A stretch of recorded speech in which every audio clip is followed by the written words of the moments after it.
Welcome to the Deep Dive. Today we're heading back to the ancient Mediterranean. It wasn't just, a cradle of civilization, it was this intense political laboratory. Really fascinating stuff. And we're focusing specifically on Magna Graecia. That's Greater Greece, the Greek colonies way down in southern Italy and Sicily, starting around the 8th century BCE. Our mission today, to really get under the hood of the political model that dominated these places, oligarchy. We've been digging into sources, looking at analyses of places like Croton, Sybaris, Taranto, trying to figure out how this kind of concentrated power popped up, how it stuck around, and, why it became the go-to system out there on the frontier. Right, and that's the core question for you listening. What made these oligarchies special? Because, we often picture ancient power as just simple tyranny. But here, in Magna Graecia, these were actually pretty calculated, very adaptive systems. It wasn't just about who had the most money, though that was part of it. It was driven by the hard, practical needs of, just surviving on a pretty dangerous frontier. So we'll explore how that elite control wasn't only about hoarding power, but also about keeping things stable when, frankly, chaos wasn't far away. Okay, let's lay that groundwork. Mm. Why did Greeks even pack up and leave for southern Italy back then? What was the push? Well, it was that classic mix, really. Back on the mainland, populations were growing, land was getting scarce. That's the push. And the pull. The pull was huge. You had political exiles looking for a new start. Then there was the land itself in southern Italy, incredibly fertile, lots of potential, plus opportunities to trade with the local Italic peoples were just opening up. Big commercial draw. And they didn't just settle anywhere, did they? Location was key. Oh, absolutely not random. They were very strategic. They needed good natural harbors for trade, obviously, sites that were easy to defend, and, crucially, access to that rich farmland. Makes sense. Yeah, that's why the really big players, Croton, Sybaris, Taranto, they ended up controlling the best coastal spots and the most fertile plains. Prime real estate. And I suppose being far from mainland Greece, that gave them a bit of freedom, politically speaking. A huge amount of freedom. That distance was a gift, in a way. They brought traditions from home, Sparta, Athens, Corinth, wherever, but they weren't rigidly bound by them. They could experiment, adapt those traditions to the rough and tumble reality of frontier life. And that environment really encouraged these unique sort of self-made oligarchies to emerge. Okay, so if they're kind of starting fresh, how did power get concentrated so quickly, just into the hands of a few families? Where did the oligarchy actually start? It starts right at the beginning, the moment of colonization. Think about who financed the whole venture, who organized the ships, who led the initial, often dangerous settlement. The expedition leaders, the wealthy families? Exactly. Those initial aristocratic households, the oikoi. They immediately stake their claim on, three critical resources. Which were? Okay, first, the best farmland, absolutely essential. Second, control over the trade routes and commerce networks that brought in wealth from outside. Right. And third, control over religious stuff, the temples, the priesthoods. So by controlling land, money, and religious legitimacy, they basically locked in their authority economically and spiritually right from day one, tied it to their family names. Okay, I see. They were like the founding shareholders of the city-state, basically. But wasn't that risky? Shutting out everyone who arrived later, didn't that just create this potentially unstable underclass? Oh, it was definitely a gamble, a huge risk. But the payoff was power that was concentrated and, crucially, predictable. The whole system was designed to keep itself going. Wealth, influence, they stayed within those founding families because political participation was deliberately cut off for later arrivals, sometimes for generations. Citizenship wasn't something you earned, it was something you inherited. Right. So we really need to break down the social ladder for you, because understanding who was kept out is just as vital as knowing who was in. Absolutely. So at the very top, you have the gamoroi. That literally means land shares. These are the descendants of the original colonists. Full political rights. They sat on the councils. They led the army. They were the state. Okay, the top tier. Below them, you find the perioikoi. Now, these were free people. They could be merchants, artisans, maybe farmers who arrived later. They lived there, paid taxes, probably served in the lower ranks of the army. But no political voice? Exactly. No citizenship, no say in how things were run. And then way down at the bottom, holding the whole thing up economically. The laborers. The helots and various enslaved populations, mostly agricultural workers, no rights, no legal standing at all. And those elite gamoroi families kept their grip tight through intermarriage, consolidating land and power, making sure only their names showed up in the corridors of power generation after generation.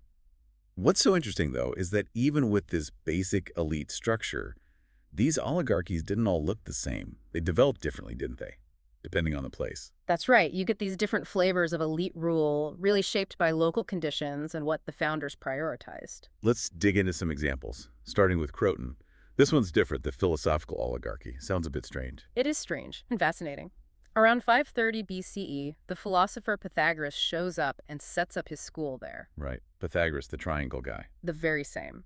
But his school wasn't just about math and mystical beliefs. The sources suggest it became deeply political. The inner circle of his school thinkers, mathematicians, scientists, they effectively became the ruling council of Croton. Seriously. Yeah. So philosophy wasn't just abstract thought. It was like their operating manual for government. Pretty much. They tried to implement Pythagorean ideas, harmony, proportion, order, discipline into city law, the economy, even how they laid out the city streets. How did that work in practice? Well, harmony meant things like strict public discipline, communal meals, maybe even shared property among the elite, but also, importantly, really organized, rational infrastructure projects. Think advanced water systems, strong defenses, things that required coordinated effort, reflecting that sense of order. Okay, wow. Now let's swing completely the other way. Sybaris, famous or maybe infamous for luxury, total excess. This sounds like an oligarchy all about wealth. Sybaris is the perfect contrast, yeah. Forget Spartan austerity. Their stability was purely based on incredibly efficient trade and specializing in very specific high-value goods. The oligarchs there controlled huge amounts of fertile land. Yes, the Crathis Plains produced a lot, but the real money came from monopolizing things. Like that expensive purple dye. Exactly like the purple dye. They controlled the whole process, cornered the market. That centralized wealth far more effectively than just owning farmland. And they cemented this power by marrying strategically, linking up the richest families until they were basically one big, impenetrable business network. The stories about them are wild, aren't they? Like inventing the chamber pot because they couldn't be bothered to walk, banning noisy crafts so they could sleep. It says a lot about an elite totally insulated from everyday life. It really does. It's kind of the ultimate example of economic power leading to political, well, maybe indifference to anything, but maintaining that wealth. But then shift gears again and look at Toronto. Totally different focus. Toronto. That was the Spartan colony, right? Founded by the Parthenai. That's the one. The Parthenai, traditionally, the sons of unmarried Spartan women. So they came from this background where military skill was absolutely everything. That heritage shaped Toronto completely. The whole society revolved around military excellence, discipline. The top families were the military leadership. So unlike Sybaris, status wasn't just about money. It was about being a warrior. Precisely. And it wasn't shared. The ruling families provided the city's famous cavalry essential for fighting the local tribes. You didn't just inherit land in Toronto. You inherited the duty and the exclusive privilege of being an elite cavalryman. Military prowess was the ultimate status symbol. Okay, and one more major example. Syracuse. This was the powerhouse, right? On a massive scale. Syracuse is like the textbook case of aristocracy hitting the big time. The Gameroi there controlled enormous estates, worked by dependent labor, generating huge wealth. And their power was supercharged by geography. They had this incredible natural harbor, plus a nearly impregnable island fortress that let them dominate Sicily, influencing, sometimes bullying, their neighbors, just massive regional power. All right, so we've seen these different flavors, philosophical, wealth-driven, military, large-scale aristocracy. But let's pull back. What are the common threads? What's the basic DNA shared by all these oligarchies? Okay, number one, definitely. Exclusivity. Power wasn't open to just anyone. It was strictly limited to that inner circle, usually landowners or big merchants, who could trace their family back to the original founders. Citizenship was about birth, not merit. Got it. Exclusive club. Number two, continuity. They were obsessed with keeping power within the group. Strategic marriages, carefully managed succession.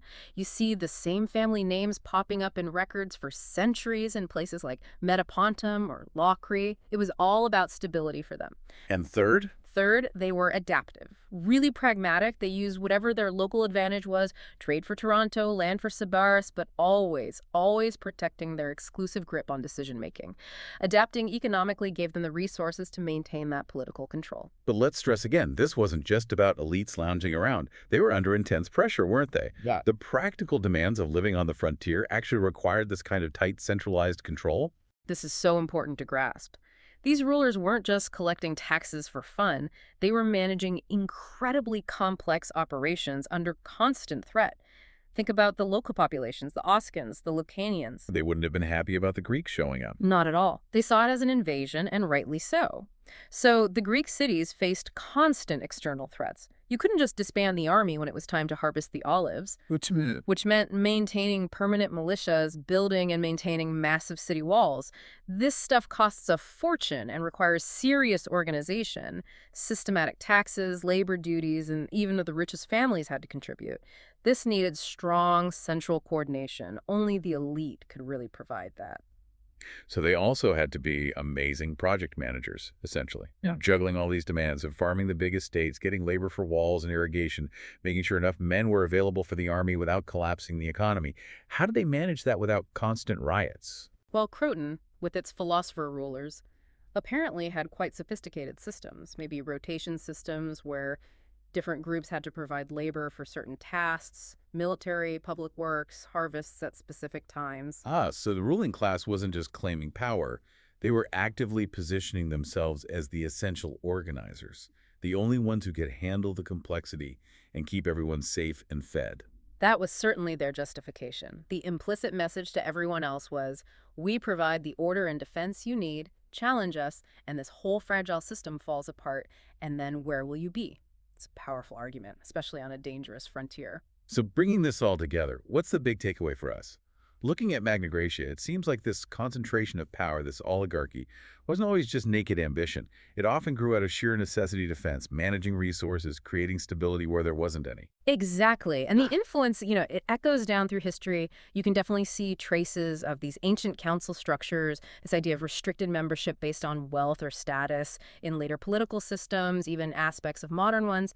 And think about how they managed power within the elite, the ways they tried to balance things to stop one family getting too dominant.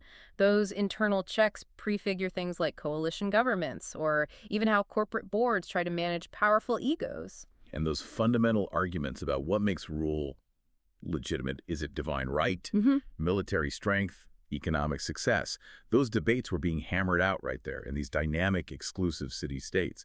So the oligarchies of Magna Graecia really show how exclusivity and concentrated power could be, maybe even had to be, functional tools for turning vulnerable settlements into powerful, lasting states.